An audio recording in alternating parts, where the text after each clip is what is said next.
Salve, salve galera! Estamos aqui no nosso primeiro episódio do podcast Giro do Saber, nos estúdios do canal de Piracicaba. Junto comigo temos aqui Michael Guilherme de Campos. Fala pessoal, tudo bem? Beleza, então esse é o nosso primeiro episódio. A gente vai apresentar, vai explicar como vai ser a nossa jornada, explicar um pouco de quais os conteúdos a gente vai trazer para vocês, tá? É um conteúdo que a princípio vai entrar no ar quinzenalmente, mas eu não tenho certeza. Então, se essa informação não for verdadeira, é melhor a gente cortar. Enquanto isso, a gente segue com ela. Beleza? E aí, Maicon, você tá bom, cara? Cara, puxa, eu até falei com a minha mulher assim, vou fazer um podcast, cara. E ela imaginou assim, na sala de quem? Eu falei, não, podcast de verdade. Daí eu mostrei a foto no Instagram do canal de Piracicaba. Falei, caramba, acho que você tá começando nesse negócio, hein? É legal, né? Como esse ambiente, e quando você mostra o ambiente para alguém, e se alguém ele sente que esse ambiente faz sentido, como você se sente melhor, se sente mais disposto, traz até um ar de importância, né? Exatamente. Eu gosto de ler um cara chamado Skinner. Ele fala de reforçamento de comportamento. Então, pela questão do estúdio, do nome, essa questão semântica das questões de comunicação, a hora que eu mostrei a foto e gera a sensação de, putz, isso é de verdade, e olha esse termo de verdade, automaticamente gera um reforço no meu comportamento de, tá, então eu tô no caminho. É mais ou menos isso que eu queria fazer. Galera, esse tipo de assunto é o que a gente vai abordar, também abordaremos no nosso podcast. Além disso, a gente vai falar bastante sobre comportamento, que é o que o Michael acabou de falar. Quais são as influências que a gente tem no nosso ambiente, no nosso dia a dia, nas nossas relações, que influenciam no nosso comportamento. E por meio desse comportamento, das respostas que a gente dá a esses estímulos, a gente vai falar também sobre desenvolvimento pessoal, desenvolvimento profissional, trazer algumas coisas com relação à educação. Não nessa ordem, mas vamos falar sobre isso também. Sim. Né? E, Maicon, é um prazer... esse é o Michael. Você quer? Acho que é melhor você se apresentar, né? Porque senão a gente começa a falar e... É o primeiro podcast, tem edição, ainda bem. E é muito louco, pelo menos não sei se na sua cabeça ficou isso. Na minha cabeça ficou... Desde que eu defini com o pessoal aqui do canal de Piracicaba a questão do podcast, ele alugou um triplex no meu cérebro, né? Uhum. Então, assim, faz uma semana que... hora ou outra vinha com bastante força a questão do... Poxa, vai ter o podcast. Como vai ser lá? Como vai ser gravar? Porque uma coisa é produzir o conteúdo em casa, no meu computador lá, fazer até alguns vídeos e me expor. Outra coisa é apresentar o podcast num canal, né? Com uma estrutura bem montada, a galera não vê o que tem por trás aqui, né? Então, assim, então, esse tipo de conteúdo foi que me direcionou boa parte do meu comportamento nessa última semana. E você ia falar... a gente se apresentar. Vamos lá. Posso começar? Fique à vontade. Então, meu nome é Michael Guilherme de Campos. E Michael foi um nome que me pegou desde a época de escola, onde as pessoas tinham muita dificuldade de falar, porque ele é com M-A-Y-K-E-L. Então, eu já ouvi inúmeras variações de Michael. Isso afetou, sim, né, no que é chamado hoje de bullying. Mas na minha época não tinha bullying, porque a gente ou corria ou lutava. E a gente vai falar um pouco disso, do comportamento de luta ou fuga, muito relacionado à amígdala do cérebro. E falando do podcast, quando você pensou durante a semana sobre ele, o que me vinha à cabeça eu preciso propagar essa informação. Todo organismo se comporta. Isso é inevitável. Então acho que eu vou falar do núcleo da nossa espécie, e isso ficava na minha cabeça. Eu preciso organizar esse tipo de informação, aproveitar essa oportunidade e propagar. Eu acho que isso pode tanto me ajudar quanto a objetivo de vida e as outras pessoas. Sim. E de repente o canal de Piracicaba, porque é um assunto muito em voga em algumas vertentes, né, da comunicação, e é algo que eu me interesso e estudo pelo menos 2 vezes por dia sobre o comportamento, e faço uma faculdade também. Sou graduando em psicologia, formado em educação física e tenho pós-graduação em neurociências. Então, tanto na educação física, tratando de motricidade humana, que é basicamente movimento, quanto na neurociências, que trata o comportamento de forma científica, como se fosse a ciência do comportamento, e agora em psicologia, para tratar desses recônditos da mente. Recônditos, vamos lá. recônditos são os cantos escondidos, os subterfúgios, as pequenas vielas que cada ser humano cria no seu trajeto. Não por acaso eu questionei você a respeito do que são esses recônditos, porque acho que um dos propósitos do podcast é a gente conseguir facilitar o conteúdo facilitar o entendimento desse conteúdo, né? Um conteúdo que tempos atrás ficava restrito à academia, à universidade, aos cientistas, aos pesquisadores mais institucionais, por meio da internet, da facilidade em expor esse conteúdo, vem chegando cada vez mais às pessoas, né? Mas eu ainda percebo que tem uma distância entre o que a universidade produz e o que, de fato, a sociedade tem de capacidade de assimilar e de usar para o seu próprio benefício, né? Eu sou o Fabrício, muito prazer, senhoras e senhores. Trabalho, estudei com o Mike, a gente fez a faculdade de Educação Física juntos. Em Harvard, não, mentira. Aqui em Piracicaba mesmo, na Unimap. A Unimap existe ainda? Existe. Existe? Não no campus Taquaral, mas existe. Tá, na Unimap. Trabalhamos juntos com projetos de desenvolvimento pessoal, onde a gente trabalhava principalmente a questão do jogo, né? Do jogo para promover, para provocar alguns comportamentos. E a neurociência, assim como surgiu para você, também surgiu para mim como uma possibilidade de reforçar esses comportamentos que a gente trabalhava no jogo, né? Então, assim, eu sempre tive Sempre não, né? Sempre. Desde que nasci, não. Mas, profissionalmente, entender como as pessoas se relacionam foi algo que me chamou a atenção. Que me inquietava de tipo, peraí, por que uma relação é assim e não é de outro jeito? Uhum. Né?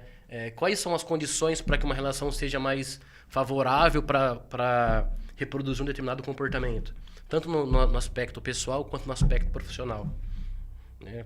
Então, assim, depois de ter feito a graduação em Educação Física, de usar o jogo como possibilidade para isso, entendendo que o jogo é uma ferramenta sensacional para promover esse tipo de relação, né? Algo que é inesperado, o jogo ajuda a promover esse tipo de comportamento.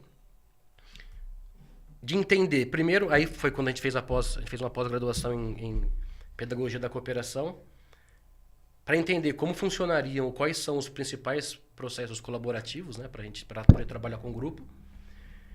Mas aí depois a gente sentia a necessidade de entender melhor como que o nosso cérebro promove esse tipo de comportamento, né? Aliás, o cérebro é o que percebe, interpreta e faz Então, Fabrício, a minha trajetória é bem semelhante à sua, cara. Então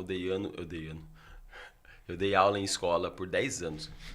Então, eu fui professor de Educação Física Escolar por 5 anos em escola particular e 5 anos em escola pública. Nos 5 anos na escola particular, foi apenas em uma escola. E nos 5 anos em escola pública, foram 11 escolas.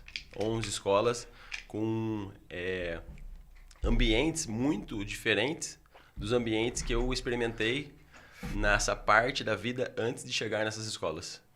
E foi o meu gatilho de, peraí, então quer dizer que a realidade é percebida de acordo com o ambiente em que você está inserido.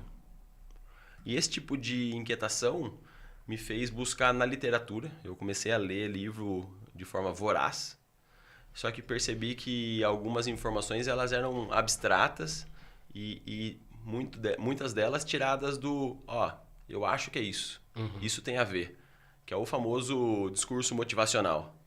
Então, me faltou assim, ficou uma lacuna no sentido de, tá bom, muito legal, e dentre essas leituras eu comecei a buscar as pessoas que esses autores se referiam. E cheguei a uma profundidade muito grande, pelo menos na concepção histórica, do que é profundidade literária, uma profundidade bem interessante de literatura. E isso me deixou assim, numa situação bem intrigante de vazio. Foi tão desconstruído o sentido da vida e também a relação organismo e ambiente, que foi nas neurociências que me remeteu a essa ideia de, opa, peraí, então tem uma perspectiva científica em cima disso. E, escutando você falar, e eu também, o nosso caminho se cruzou. A gente ficou um tempo sem se falar, porque eu fui morar em outra cidade e a gente ficou bastante tempo sem conversar. E a gente voltou a trabalhar juntos aqui em Piracicaba, eu também dando aula nas escolas municipais. Assim como o Michael, eu também passei por várias escolas. Eu fiquei 8 anos, acho que eu dei aula em umas 12 escolas. A escola, são 8 anos, cada ano, teve um ano que eu dei aula em 4 escolas. 2 no primeiro semestre e 2 no segundo semestre. E como é complicado você sair de um ambiente e entrar em outro ambiente, percebendo que cada ambiente, cada indivíduo dentro daquele ambiente tem uma experiência única. E além dessa experiência única, essas pessoas são colocadas dentro de uma sala e espera-se que elas deem o mesmo resultado. Porque a avaliação, a forma como essas pessoas são avaliadas e testadas é a mesma. E escutando você falar agora, eu muitas vezes eu me pego, cara, como que eu fiz tanta coisa, e também por meio do estudo das neurociências, de lei e tudo mais, como que eu fiz tanta coisa, sei lá, na escola, sem saber o que eu sei hoje? Né? Quantas vezes eu errei e por desconhecimento, por ser ignorante no assunto, né? Quantas vezes eu acertei por sorte? Manja? Então, acho que é uma relação de tentar entender, e eu acho que as neurociências, com esse nome, ela é relativamente nova, né? Se comparado com outras ciências, mas o estudo do cérebro ele é muito antigo. Mas como entender como essa relação existe no ser humano, ela é importante para qualquer área, né? E por isso que tipo, hoje você vê neuro alguma coisa em todo lugar, né? Sim. Neuromarketing, neuromodelagem, neuromaquiagem, neuromaquiagem não sei se existe ainda. Mas tudo neuro antes, né? Exato. E aí, aproveitando o que você falou, para reforçar o que estamos fazendo aqui. Então, a ideia do podcast, e sendo o primeiro episódio, é exatamente mencionar e tentar quantificar e qualificar, lógico, de forma subjetiva, o que quer dizer ambiente. Então, na perspectiva da neurociência, ambiente é tudo. Todas as coisas são ambiente. Então, tanto o organismo individual de cada sujeito é um ambiente, e quanto o ambiente externo a cada organismo. Porém, e aí tem muito a ver com o que a gente vai dizer aqui, a interdependência de cada organismo e o ambiente é inexorável. E aproveitando a ideia de palavras difíceis, inexorável quer dizer que eles não se separam, que eles fazem parte, que é inerente. Aí vai outra palavra talvez difícil. É como se uma coisa... Presta atenção, você que tá aí, ó, o Arthurzinho, tem alguma palavra, não entendeu? Pausa o vídeo, vai procurar, cara. O que significa essa palavra? Coloca ela no seu repertório de palavras. Para facilitar, de repente você nem usa uma palavra dessa numa reunião familiar. Exato. Cara, caramba, o Arthurzinho meteu um inexorável aqui na conversa. Fazer um parênteses nem faz sentido o que ele falou, mas beleza. Ó, e aí fica a dica de um livro muito interessante, do Arthur Schopenhauer, 38 estratégias para vencer qualquer debate. E quando a pessoa está discutindo com você, e você diz assim para ela, o teu argumento é claudicante. Ela nem tá mais pensando no que ela tá disputando com você. Ela tá falando, caraca, o que significa essa palavra do sujeito? Para eu poder entender, para poder entender o que ele tá dizendo, para eu voltar a debater com ele. Então, palavras difíceis são estratégias em debates. E que é uma dica, dá uma olhada nos debates políticos. Enéas fazia muito isso. Mas assim, a nossa intenção aqui não é essa, tá, gente? Então, presta atenção. A gente vai tentar facilitar e se porventura a gente falar alguma coisa que você não entendeu, a dica é essa. Procura, pausa o vídeo, tá? E vai procurar o que significa essa palavra. Vai anotando. Vai assistir o vídeo, coloca um caderninho do lado, vai anotando as coisas. Por que vai anotando? Porque senão esquece. Então você vai esquecer aquilo que a gente falou no minuto 3 do vídeo. A hora que estiver no final, você fala, poxa, já era, já passou, tá? Legal. Legal, sabe? Poxa, eu tô mais à vontade agora. Sim. É interessante como o ambiente vai se modificando, né? Eu tô um pouco contraído aqui ainda. Mas vai se relaxando. Mas de novo, voltando ao nosso primeiro episódio. Pensem assim, a percepção que você tem da realidade tem a ver com a tua história. Então, eu estou aqui falando português, porque eu nasci no Brasil, e falando sobre um conteúdo do qual eu encontrei durante a minha trajetória na vida. Então, esse conteúdo me fez tanto sentido que isso me gera motivação. E aí a gente vai falar disso também. Sim. O que é motivação? Motivação é um comportamento cerebral, basicamente, embasado por dopamina. Então, não existe comportamento sem dopamina. Não existe comportamento sem cérebro. E quando eu falo de não existe comportamento sem cérebro, eu falo comportamento relativamente consciente, ou seja, o que é que eu estou fazendo diante disso. Com relação a isso, o comportamento humano ele tem uma característica muito peculiar e bem sofisticada com relação a outras coisas. Quando o Michael traz a questão do comportamento, que não existe comportamento sem cérebro, um comportamento intencional, seja ele, e essa intenção, ela pode ser fruto de toda a sua experiência, nenhum ser, vivo ou não vivo, é capaz de produzir comportamentos como o ser humano. Pela complexidade que o nosso sistema nervoso central tem. Né? Um cachorro tem comportamento? Tem. Um ventilador tem comportamento? Tem. O comportamento do ventilador é fazer virar e soprar. Né? Agora, a complexidade, a forma sofisticada como o ser humano tem de perceber o ambiente que ele está, de criar alternativas para se adaptar àquele ambiente, nenhum outro ser é capaz de produzir esse tipo de comportamento. Né? Desculpa, cortei você. Não. E pode ser que isso aconteça algumas vezes. Você faz isso há uns 20 anos, pelo menos. Mas tudo bem, eu estou acostumado. Chama adaptação isso, pessoal. Então, em relação a isso, eu acho intrigante trabalharmos o quê? Então, o podcast tem a intenção de te dar um conteúdo reflexivo, não é uma regra. Me perguntaram outro dia se é coach. Falei, não.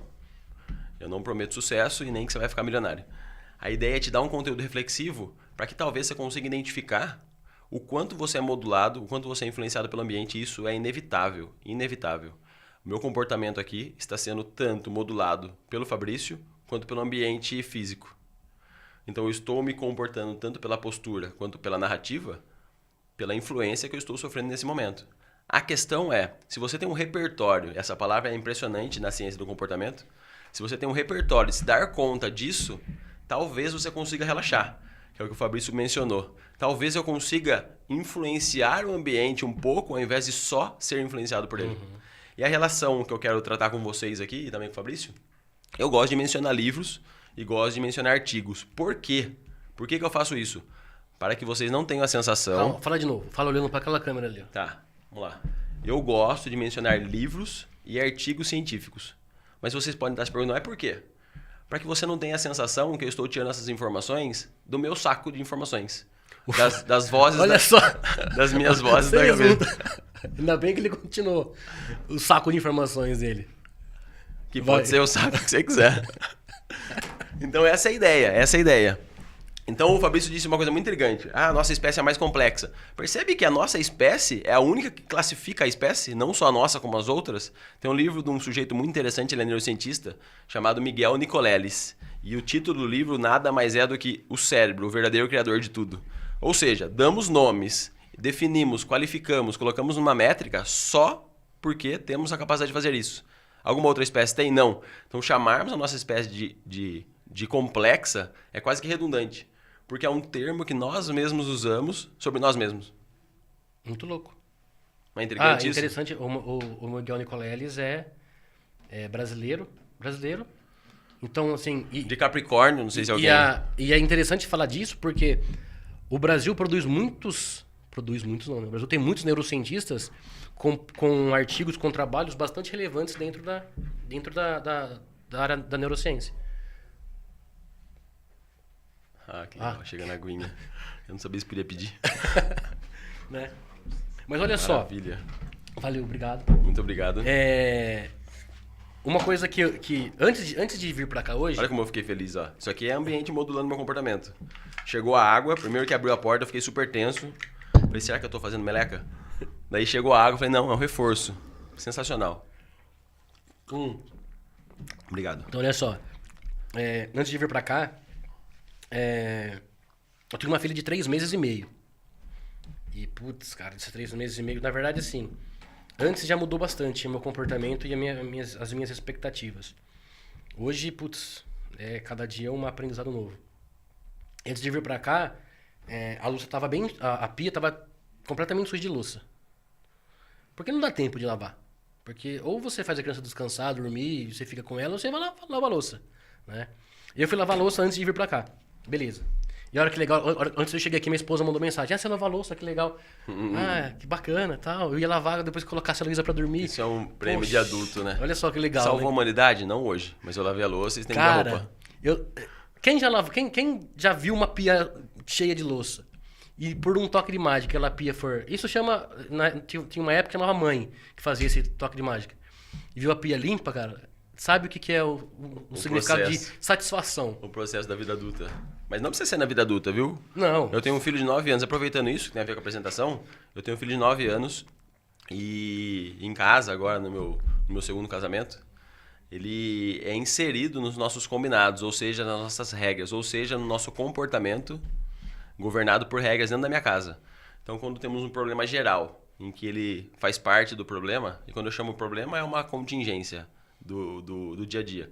Eu chamo ele e falo, cara, senta aqui. 9 anos. A gente tá com esse problema e eu queria saber a sua opinião sobre ele.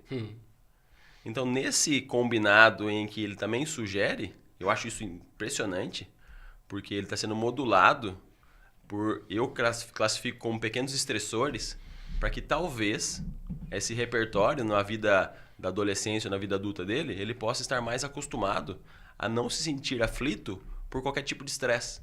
E nesses combinados, por exemplo, ele lava o prato dele, ele arruma a cama dele, ele desliga a TV ou liga a TV nos momentos combinados, toda manhã ele lê o livro dele e à noite também.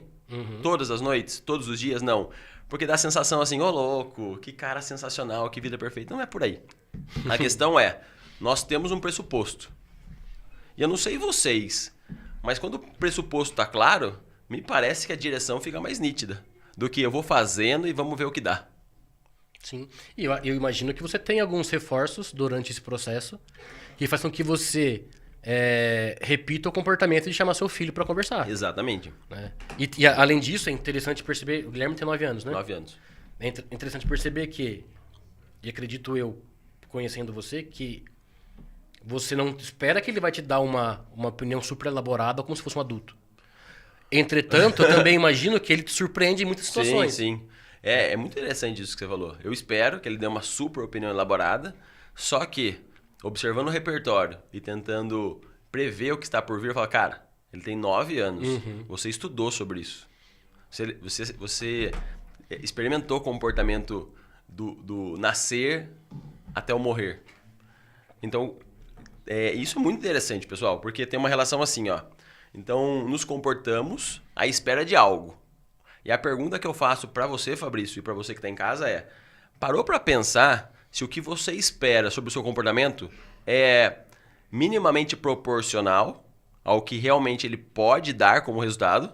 Ou se você está viajando na maionese porque você está assistindo muito podcast ou porque você está assistindo muito YouTube e você acha realmente que jogando bola de sábado com o seu tio e com o seu vô, daqui a pouco você vai ser o atacante do Barcelona.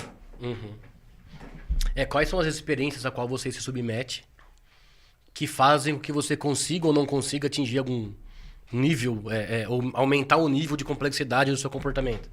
Exato. Eu tava falando do quê? Da louça, né? Volta. Boa. Voltando pra louça. Que tem a ver com o primeiro E o episódio. legal é que pessoal. assim, ó, a gente tem... Eu tenho um roteiro aqui, ó. Cadê? Qual câmera eu vou mostrar? Tem um roteiro aqui, ó. Eu não usei o roteiro ainda. Mas vamos lá. Não, vamos falar disso rapidão. Vamos. Eu também tenho um roteiro aqui. Aí eu percebi que o meu tablet tá com 15% de bateria. E eu decidi não usar ele. Eu decidi usar o celular. E aí, olha que intrigante, pessoal. O valor histórico cultural. Talvez há um tempo atrás isso seria visto como... Poxa, cara, você não se preparou o suficiente. Esse não se preparou o suficiente dá uma sensação de que as pessoas sabem o que está por vir.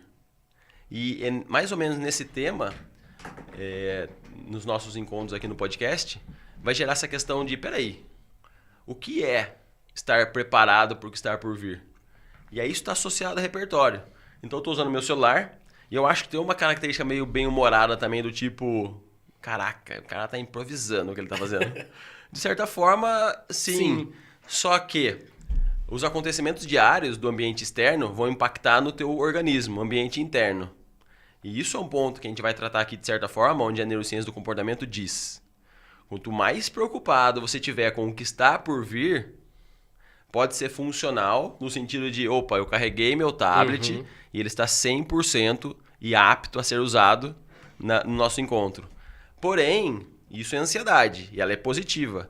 Mas se eu estiver muito ansioso a ponto de não dormir à noite, interferir no meu sono, isso é uma ansiedade disfuncional. Percebam como o comportamento ele pode ser funcional ou disfuncional. Ah, e onde está essa tabela? Não está.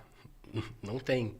E é muito louco que aí você que está estudando psicologia agora, e a dificuldade, uma das dificuldades da psicologia é que você não tem um carimbo. Pum. Você vai fazer um exame de sangue, você tá com diabetes.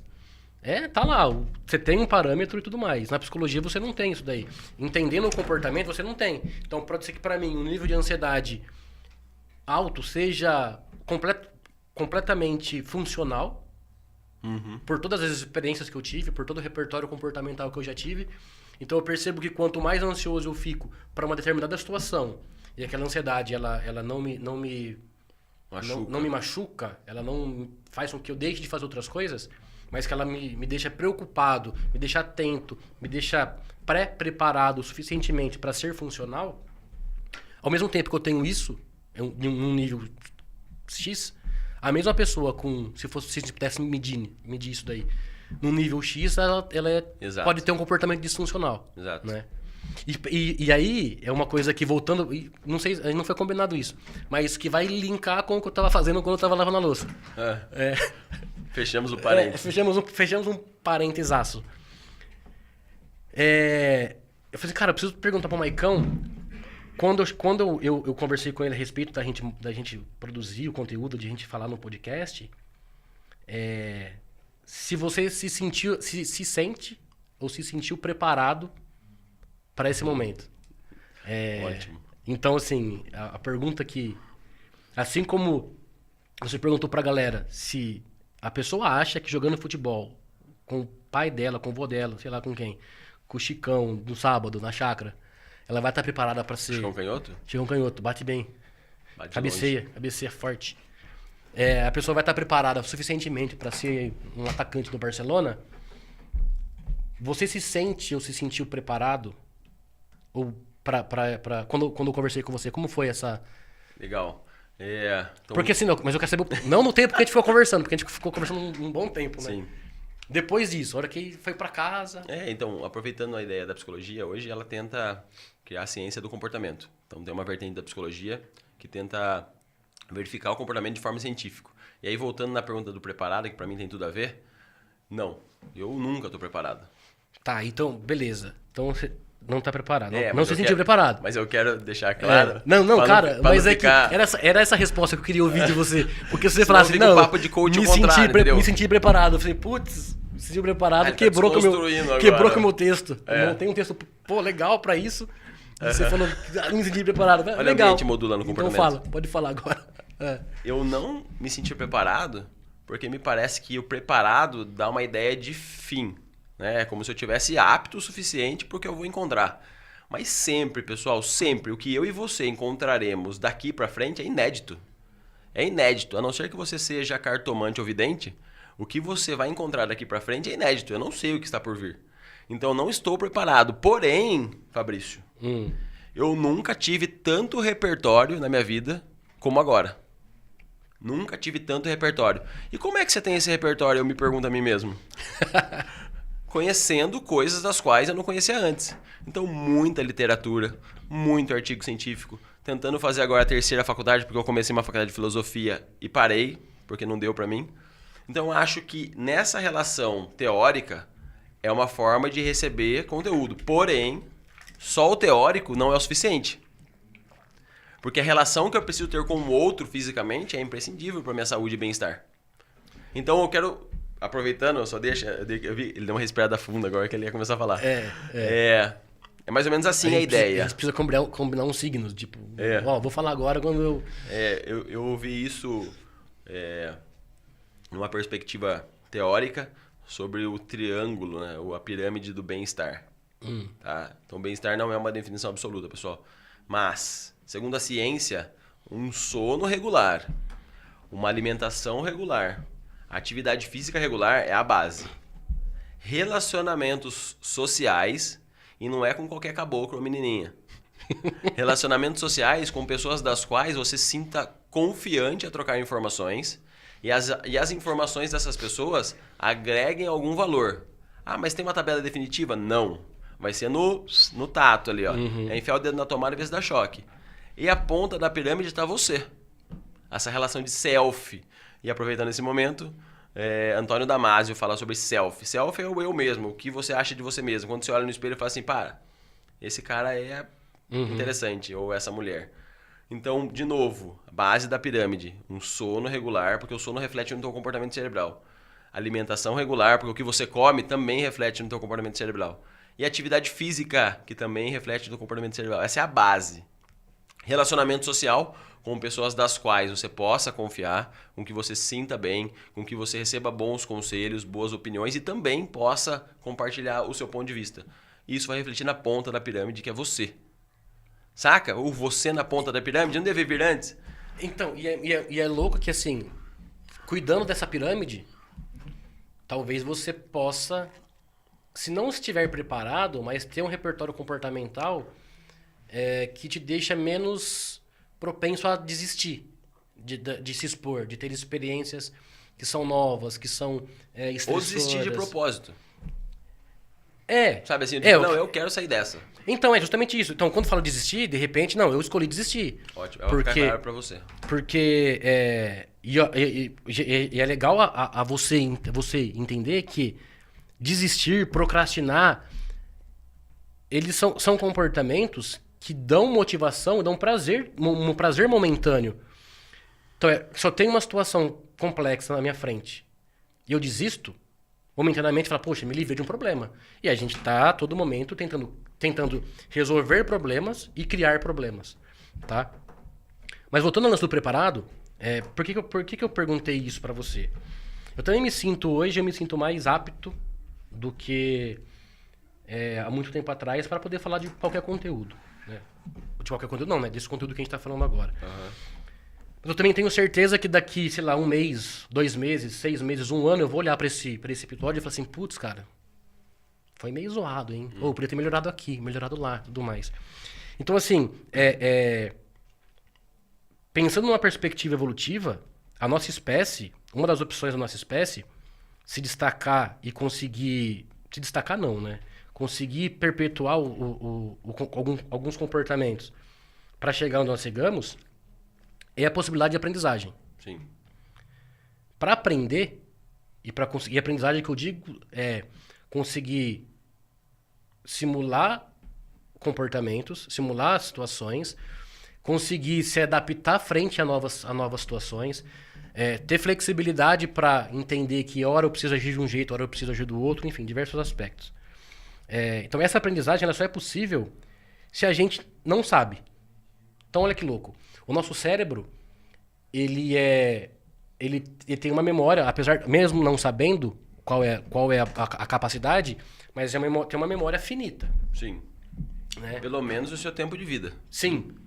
A não ser que seja espírita, e talvez você pode voltar na próxima vida. Mas aí a gente talvez... Não dá na nossa alçada essa conversa. Deixa eu ver aqui se você tá nos itens aqui. Não tem muitos itens. Mas então a aprendizagem, ela tem como pressuposto que a gente não saiba algo, né? E a nossa espécie é uma das espécies que ao nascer, mais depende do outro. Mais nasce não sabendo as coisas. É uma característica. A característica da nossa espécie é justamente essa. Então, quando eu pergunto pra você está preparado? Fala assim, sim, estou. Para mim, traz um aspecto tipo, peraí. Como o Cortella diz isso, a gente não nasce pronto e vai se desfazendo. A gente nasce não pronto e vai fazendo, né? E esse não pronto, a gente depende, e é uma coisa que eu gosto muito de pensar e buscar conteúdo sobre, como a gente depende das outras pessoas, das nossas relações sociais, e aí a gente vai entrar de novo no triângulo, na base, em uma das bases, uma das etapas do triângulo que você mencionou há pouco, de como as relações sociais... Pirâmide. Da pirâmide, né? Da base do triângulo. Não, peraí. Tô zoando. A base é... Não, a base é o...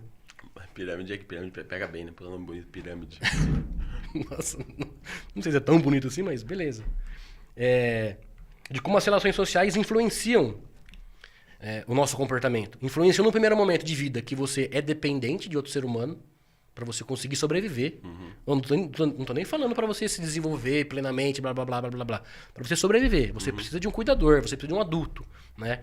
E aí, voltando ao lance da minha filha, como a gente... para mim foi muito louco perceber como nós somos dependentes quando a gente nasce.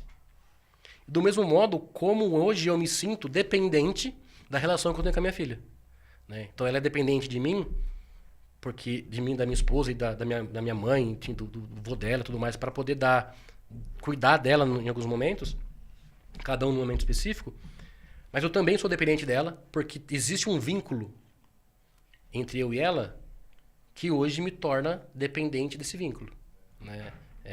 Pensar que ela que ela poderia não existir agora não faz nenhum sentido para mim. Né? Então, assim, essa lance da aprendizagem, de perceber como a gente não estar pronto, e que muitas pessoas falam, é que assim, cara, talvez a gente nunca esteja pronto, a gente nunca vai achar o momento ideal para fazer algo. Né? O grande lance vamos fazer. Eu acho que a gente tem muito mais condições de olhar para o que foi feito hoje, trazendo para o lance do podcast. Olhar o que foi feito hoje e entender o que pode ser melhorado do que tentar melhorar algo que nunca foi feito. E eu acho que a partir daí a gente vai ter parâmetros. E os parâmetros eles são fundamentais quando a gente vai falar disso mais vezes aqui, com relação à neuroplasticidade e a capacidade que a gente tem de formar novas conexões, de criar até uma transformação morfológica no nosso cérebro. Mas além de criar novas conexões, novas sinapses, a neuroplasticidade também envolve desligar outras conexões. E quando a gente erra, existe um entendimento dentro do nosso cérebro, tipo, peraí, se esse comportamento gerou um erro, esse erro é disfuncional, eu preciso desligar esse circuito. Então, assim, o erro, o erro é parte fundamental do processo de aprendizagem. Então, de novo, pode ser que aqui, nesse primeiro episódio, a gente erre bastante. Eu nem sei se a gente tá errando. De repente, a hora que a gente vai fazer edição, o cara vai falar assim, Eu acho que você devia falar por você, eu tô super confiante. Não deu pra pegar nada. Mas, Ô, louco, ele tinha entrado aqui, né? Eu não ia esperar, Faz um tempão que eu tô falando aqui. Então, assim, entender como o erro faz parte do processo. E aí, tentando trazer alguns dos aspectos que a gente vai falar no podcast, nos próximos episódios, como, por exemplo, a gente vai falar um pouco sobre o desenvolvimento pessoal, que a neurociência... Tá usando... Não, eu vou usar agora. Não, porque eu acho que é importante, né? A sensação de... Não, dá uma sensação de tipo, eu fiz algo e usei aquilo ali, né? Uhum. Eu não perdi meu tempo fazendo aquilo ali, né? Então, assim, a gente vai falar sobre desenvolvimento pessoal. E, de novo, sempre tentando trazer quais são os aspectos que a ciência nos ajuda a isso daí. Então, por exemplo, uma coisa que me incomoda bastante é quando muitas pessoas falando sobre criação de hábitos. Você cria um hábito em 30 dias. Você cria um hábito em 21 dias.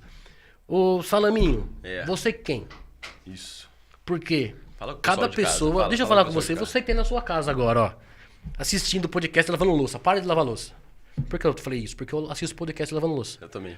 Você que tem na sua casa, que tá fazendo faxina, podcast, o seu celular tá guardado, tá em cima do sofá, você tá ouvindo, tá no foninho. Para e presta atenção. A parte positiva de saber que você pode construir um hábito por tantos dias é reforçador no sentido de você perceber que, então quer dizer que se eu realizar um comportamento repetidas vezes, e se esse comportamento fizer sentido, se tiver motivação para realizar esse comportamento, eu posso criar esse comportamento um hábito. Quanto tempo? Não sei. Exato. Não sei, não faço a menor ideia de quanto tempo. Eu posso trazer o autor, ou autora do artigo, e tinha uma variável de 14 dias para mudança de comportamento até 300. Sim. Até 200 e, sei lá, 250. 200 e algumas coisas. Então de 2 semanas a um ano, praticamente. Sim. E aí, tipo, você tá em qual gradiente desse período? Então, Dos 14 a 200 e tanto. E outra, tem relação, sabe com o quê? Com o quanto a intenção do novo hábito te motiva, o quanto aquilo te fisga, certo? Porque a motivação te leva à ação. E por quanto tempo você consegue sustentar esse comportamento. E esse comportamento, ele não é só sustentado. também precisa verificar, e isso não é uma verificação necessariamente num quadro, se no dia seguinte a sua motivação é igual ao dia anterior. Sim. E no próximo dia, se é igual. Porque se eu tô hiper motivado agora e monto um baita projeto, e a minha motivação vai se perdendo ou vai diminuindo nos próximos dias, é provável que eu não consiga aderir ao novo hábito. Então, Sim. poderia ter sido 2 semanas, mas eu parei com uma. Uhum. Então, a relação de mudança de comportamento, ela é inexoravelmente, lembra dessa palavra? Já explicamos. Inexoravelmente motivação e repetição. Então, e aí a parte boa é você saber disso. Que você pode criar um comportamento que vá gerar um hábito, um novo hábito, né?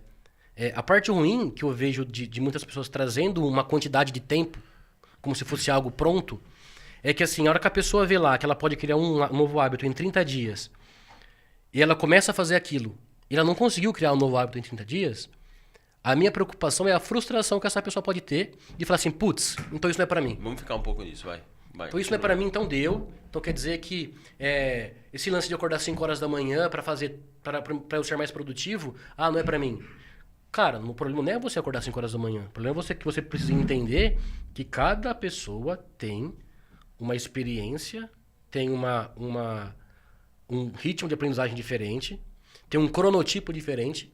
O cronotipo interfere na forma como o meu dia acontece, o meu ciclo circadiano está ajustado. Que hora que eu durmo, que hora que eu acordo. Ciclo circadiano mesmo? Ciclo circadiano é o ciclo de um dia. Vamos lá, anota. Anota aí. A gente vai falar disso, teremos um episódio para falar mais especificamente do ciclo circadiano, do sono, que também é algo que, poxa, influencia demais em como a gente cria novos hábitos, né? Como a gente consegue realizar comportamentos mais produtivos. Então, primeira coisa, hora que você... Esse é um exemplo de acordar 5 horas. Todo mundo acorda às 5 horas da manhã que você vai conseguir ser mais produtivo. Porque Deus ajuda quem cedo madruga. Meu amigo, como é a sua rotina? Mas se você for médico e fizer plantão de madrugada? Não, vamos pensar... Ou for vigilante noturno? Beleza, sou vigilante noturno. Primeiro, se você é vigilante noturno, a longo prazo o seu cérebro tá fudido, né? Porque o sono, a privação do sono noturno, ele traz inúmeros malefícios pro cérebro. Mas isso daí também a gente vai se aprofundar em outro podcast. Mas o que eu trago é justamente isso. A gente perceber que essa informação, esse conteúdo que eu tô recebendo. E é por isso que quando o Michael falou no começo, a gente não tá prometendo nada. A nossa intenção aqui é justamente trazer algumas regras, te ensinar, fazer com que você jogue o jogo com as regras do jogo. Então, por exemplo, o sono é algo que interfere no meu comportamento? É. Se você negligenciar o sono, sabendo disso, peraí. Eu sei que o sono interfere no meu comportamento. Eu sei que se eu, por motivos, sei lá, fúteis, se eu ficar assistindo Big Brother até meia-noite e tenho que acordar no outro dia às 6 horas da manhã, possivelmente eu vou acordar menos disposto ou menos propenso a ter um comportamento mais funcional. E mesmo assim, você sabe a regra do jogo, você sabe como o jogo funciona, mas escolheu fazer isso, né? E aí o lance de trazer o lance da escolha é outra coisa que a gente vai falar depois, sobre quais são os fatores que influenciam a nossa escolha, mas nesse primeiro episódio, até para você guardar isso na sua cabeça aí, e de repente, comentar com a gente comenta no vídeo aí quais são os do que a gente falou, quais são os conteúdos que você gostaria que fossem mais aprofundados. Se a gente falou alguma coisa que você não gostou, comenta, mas comenta de um jeito mais tranquilo, tá? Não precisa xingar a gente, tá? Vamos conversar de uma forma civilizada aqui, vamos criar um ambiente agradável, né, de comunicação. Mas o grande lance é justamente esse, cara. É perceber que não tem uma receita. E eu vejo muitas pessoas vendendo receitas, muita gente comprando receita, né? Porque é uma necessidade imensa de não perder tempo. Então, se eu conseguir pegar um cara que vai me ensinar a hackear o meu cérebro, cara, sem você mudar nenhum comportamento, dificilmente você vai conseguir criar um comportamento diferente que seja mais produtivo. Deixa eu pegar nesse ponto aí que eu acho que vale a pena. Isso é pessoalmente e profissionalmente. Exato. Né? Então, me parece assim. Vivemos praticamente no século XXI uma quantidade de informações que nunca se teve notícias na espécie humana, na história da espécie humana. Então, tanto a internet quanto a propagação da mesma e da quantidade de pessoas que usufruem dessa internet, gera uma quantidade muito grande de informação. E aí perceba como é controverso isso. Do mesmo jeito que as pessoas buscam informação para melhorarem as suas vidas, tem gente propagando informação para melhorar a sua. E quando eu falo a sua, do propagador. Produção de conteúdo é um comportamento cultural de, cara, você precisa produzir capital, você precisa fazer alguma coisa da sua vida. E o mercado de trabalho digital é uma possibilidade. E é muito acessível. Porque basta você ter uma conta numa rede social, uma câmera e gravar alguma coisa. E aí, como engajar? Essa é uma palavra muito interessante hoje. Então, eu preciso produzir conteúdo. E, de repente, olha que interessante isso, galera. O cara, ele ou ela, te oferece um conteúdo. E, porventura, dá certo. De alguma forma deu certo. E outra pessoa compra e compra e compra. Não necessariamente esse cara está embasado em alguma ciência. De repente, foi assim, ó, olha que deu certo comigo. Eu faço tal dieta e perdi peso. Ah, eu também fiz e perdi peso. Ótimo, reforçador. Sim. Reforçador embasado pela ciência? Não. Embasado por um conhecimento empírico. Sim. Então isso é intrigante. Se fosse só um caso, a gente vai lá e observa esse caso. Mas são inúmeras pessoas oferecendo inúmeras soluções para inúmeros problemas. Então a nossa ideia aqui não é te oferecer uma solução ou uma tabela pronta. Porém, sim, é uma receita de. O seu comportamento é influenciado pelo ambiente que você está inserido. Certo? Então, a hora que você acorda, o que você toma de manhã. Será que no teu café da manhã você toma café com leite, porque tem café com leite na sua casa, e não toma chá de camomila, porque o chá de camomila está no supermercado ainda, não está na sua casa? Não é uma influência? Então, você é influenciado por aquilo que você alcança. E o que você alcança faz parte do teu ambiente externo. Então, eu falei outro dia assim para uma pessoa, ela falou, eu faço o que eu quiser na minha vida. Eu falei, então vai para Espanha agora. Vai agora, nesse momento, vai. Queira ir para Espanha agora e vá. Não é possível, que você tem que ir para o aeroporto, tem que comprar passagem. Sim. Então, alguns comportamentos, eles não são acessíveis imediatamente. É possível que alguns comportamentos não sejam acessíveis nunca. E a ideia aqui, para compartilhar com você, é observa. Observa o que é possível, o que está por perto, o que é plausível. Por isso a rede de apoio. Converse com pessoas das quais você confia para não comprar qualquer pacote. E a gente tem a facilidade da rede de apoio hoje. Você não precisa ser presencial. Não você precisa tem ser rede de presencial. apoio. A intenção desse podcast, uma das intenções, é que quem sabe se torne uma rede de apoio. Exato. Para que você consiga consumir conteúdos que façam sentido. E se alguma coisa que a gente fiz falar, você fala, não acredito, vai procurar fonte, vai pesquisar. Exatamente. Se você, de repente, encontra Não a velocidade qualquer com que os conteúdos, a velocidade com que a informação é produzida, com que os estudos são feitos, ela é gigantesca, é muito rápido. Então, de repente, a gente falou alguma coisa hoje aqui, que sai um artigo hoje, mas um artigo de qualidade, um artigo que tenha todos os pré-requisitos para se considerar um artigo de qualidade, que fala que não é bem assim. Isso é importante, cara. Porque... Né? Então, eu acho que essa devolutiva é interessante para criar uma relação, para criar, de fato, uma rede de apoio, e que para que esse podcast ele se torne um ambiente... De novo, olha só, olha que presunção, talvez até um pouco prepotente, de pensar e imaginar que o podcast do Giro do Saber, ele pode se tornar um ambiente que vai modular o seu comportamento por meio dos conteúdos que a gente vai trazendo aqui. Exato. Então, a recíproca é verdadeira. E é muito louco pensar porque se a gente fizer tudo isso daqui e de repente a gente não teve um retorno legal, a gente vai precisar de ter uma motivação muito... de repente, de um do outro e tudo mais, para continuar fazendo. Entretanto, fizemos olha, e aí isso serve para qualquer comportamento. Então, presta atenção. Jairinho, se você... Quem? Você falou? Jairinho. Ah, o Jairo. Jairo. Depois a gente fala do Irmão Jairo. da Milena? Não. O irmão da Milena é Jair. Ah, tá. O que acontece? Se você tem um comportamento e quando você realiza esse comportamento, você é de certo modo... punido por realizar por realizá-lo, a chance de você não realizar mais é maior. Se você faz um comportamento, tem um comportamento e você é reforçado, então vamos pensar que a gente veio aqui, gravou o primeiro podcast e esse podcast tem um engajamento legal, as pessoas comentam, as pessoas buscam, as pessoas nos comentários lá colocam, poxa, gostei disso, não gostei daquilo, podiam falar sobre isso, podiam falar sobre aquilo e tudo mais. Esse tipo de engajamento é um reforçador que vai fazer com que a gente promova, que a gente tenda a repetir esse comportamento. Exato. Então isso serve para qualquer situação. O grande lance, e aí pensando na criação, voltando ao que a gente falou um tempo atrás, na criação dos hábitos, é que se a gente não recompensa esse hábito, se a gente não, de repente não busque recompensas para criar esse hábito, ele não vai acontecer. E aquele hábito que dura 30 dias, talvez não endure. Talvez nem não surja nem no primeiro dia. E aí que entra a rede de apoio. Aí fica a dieta da segunda-feira. Então, aí que entra a rede de apoio. Então, o que pode ser rede de apoio? Quando eu digo dos artigos serem um conteúdo científico, ele também é feito por uma pessoa. Sim. Então, assim, é a minha dependência sobre essa pessoa. E essa pessoa depende de uma instituição para poder produzir esse conteúdo. Então, a interdependência entre as pessoas é inevitável.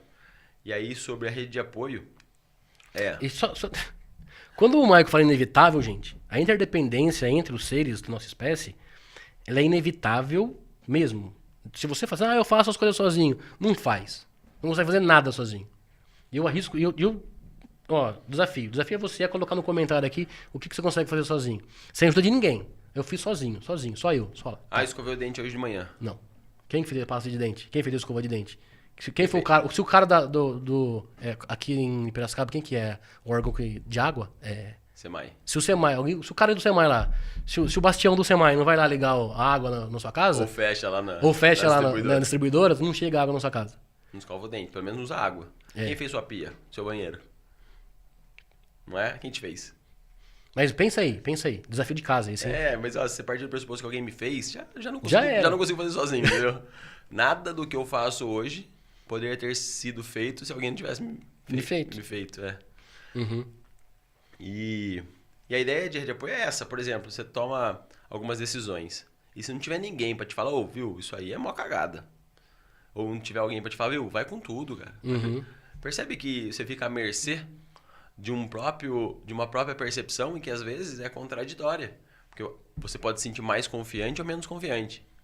E aí, se a sua rede de apoio não for uma pessoa que você confie, for apenas uma rede social, onde de repente você entra no perfil e aquele perfil mostra um comportamento diferente daquele que você acredita que seria bom pra você, talvez você pare de fazer. Uhum. Pô, não é legal, porque sei lá, o Rodinei ou a Selma do perfil tal tá dizendo que não é assim, que é de outra forma.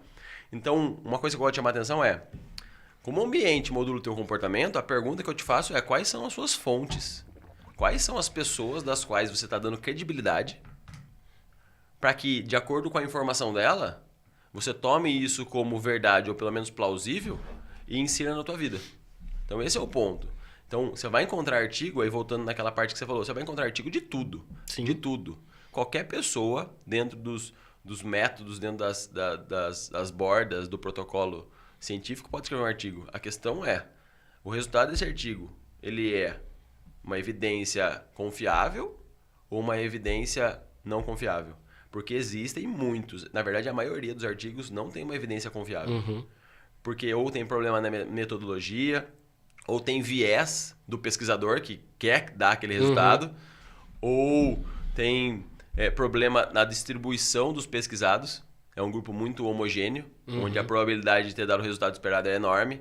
Sim. Então, se não segue um determinado protocolo de confiança e de qualidade, o artigo é só um negócio escrito. Como o Harry Potter, por exemplo. E assim, e aí entra na questão da necessidade de entregar a maior quantidade possível de conteúdo no menor tempo possível. Exato.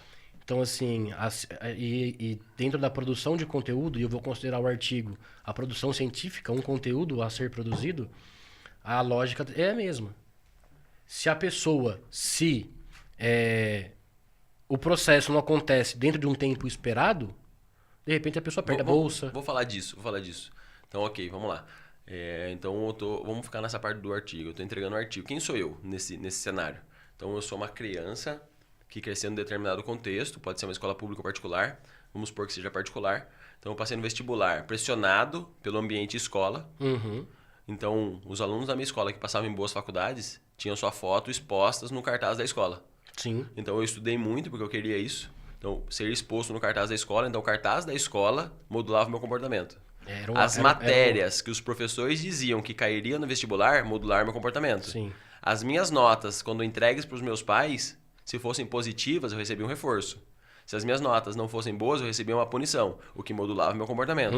Aí eu entrei na faculdade, e a faculdade me deu 2 caminhos, pelo menos. Ou me formar e ir para o mercado de trabalho, ou ficar no laboratório pesquisando. Eu decidi ficar no laboratório pesquisando. Aí eu tô ali me entregando e o trabalho da minha vida, naquele momento, não deu o resultado que eu queria. Mas existe a possibilidade de criar ou aparar arestas em que o resultado fazer ajustes em que o resultado seja mais plausível com o meu desejo. E se o resultado for mais plausível com o meu desejo, talvez eu tenha sucesso. E o que é sucesso se não há uma invenção social? Sim.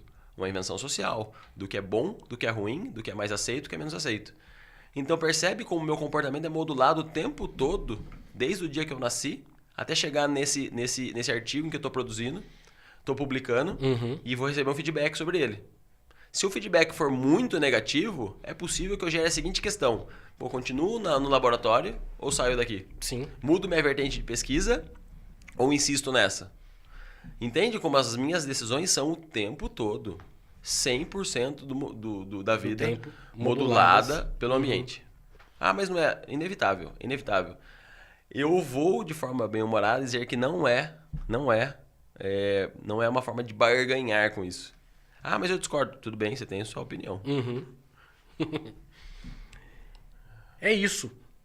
Então, isso que você falou, você traz um recorte bastante grande de tempo, onde a educação, o sistema escolar, está presente no nosso comportamento. E está presente no nosso podcast. E está presente no nosso podcast, e eu só tentei fazer esse link para falar que falaremos também sobre educação. Sobre educação aqui. Até esse nome é interessante, né? Educação. O que é? Por que é esse nome? Educação. Enfim. Então, pessoal, chegamos ao fim do nosso primeiro episódio. Foi um prazer estar aqui com vocês, espero que vocês tenham gostado. E lembra que eu falei pra vocês do hábito? Então olha só, se por acaso você assistiu esse, tem alguma coisa que você não gostou, cara, insista, persista. Assista o próximo, de repente o próximo tem um assunto que fala, poxa, esse sim tocou meu coração e a partir de agora eu serei outra pessoa. Não vai acontecer isso, mas... Ou o seguinte também, né? A gente vai abrir alguns momentos para receber temas. Sim. Receber temas das pessoas que acompanham, das pessoas que têm interesse em saber de alguma coisa específica. Então teremos sim uma abertura para receber temas das pessoas que nos acompanham. Sim. E aí esses temas vocês podem mandar pra gente tanto nos comentários aqui do vídeo no YouTube, quanto nas outras redes sociais. A gente vai colocar nossas redes sociais também na descrição do vídeo, as nossas, a do canal de Piracicaba. E tiver alguma dúvida, quiser conversar com a gente, os contatos estarão lá. Fechado? Fechado. Tá tranquilo agora? Poxa vida, muito solto. Diminuiu, tirou um armário das costas? É interessante. É que a gente tem que entregar, né? Mas isso que a gente sente e não consegue evitar. Por exemplo, o cachorro escapou, é um cachorro com uma cara de assassino. E eu digo pra mim mesmo... Gil, isso aqui agora é conversa entre nós, tá? Se você quiser aí... parar. Não, voltar a lavar a louça. Pode voltar a lavar a louça agora. Então o cachorro escapa, ele tem cara de assassino. Não tem como eu falar pra mim mesmo. Não vou correr. Não vou correr ou não vou ficar ansioso. Cara, calma, coração. Bate devagar. Todo mundo morre um dia. Deixa o cachorro me morder. Não. É chamado de comportamento fisiológico. Então, o frio na barriga quando você vai encontrar aquela pessoa querida, ou quando você toma uma fechada no trânsito, ou quando o cachorro escapa, ou quando você está muito contente, ou está muito ansioso, são comportamentos fisiológicos que, escutem bem, não estão sob o seu controle. Não tem como você negociar com eles. Então, obviamente, eu estava me sentindo aqui antes de me sentir mais à vontade, com vários comportamentos fisiológicos o que eu faço de acordo com o meu repertório? Eu tento não dar nome para eles, porque é aquela coisa de não pensem agora num elefante branco. O teu pensamento vai direto pro elefante branco. Sim. Então, se eu fico alimentando essa coisa, tá ansioso porque tá nervoso, porque tá com medo de errar, eu vou alimentando um comportamento fisiológico que vai potencializando esse desconforto. Sim, mas é interessante e pensar que nosso repertório comportamental ele está diretamente... A quantidade de repertórios, a quantidade de ferramentas que eu tenho dentro da minha caixa, ele é fundamental para que eu consiga passar por esse período. Sim. E quanto mais eu passo por momentos assim, mais ferramentas eu vou colocando dentro da caixa. Sim. E se não for mais fácil, menos doloroso será os próximos processos. Na psicologia chama dessensibilização. Isso aí. Você dessensibiliza sobre algo que é muito sensível. Então é isso. É isso? Beleza? Um abraço para vocês. Pessoal. Agradeço muito. E tô muito feliz, de verdade. Uma Que legal, sensação que bem bom. gostosa. E agradeço você também, Fabrício. Eu agradeço ao canal de Piracicaba pela oportunidade. Parabéns pelo cenário incrível. A equipe que está por trás também muito interessante. E muito empolgado com tudo isso. Show. No próximo a gente fala mais sobre essa empolgação. Tá, Fechado? bora. Valeu, galera. Aquele abraço. Tchau.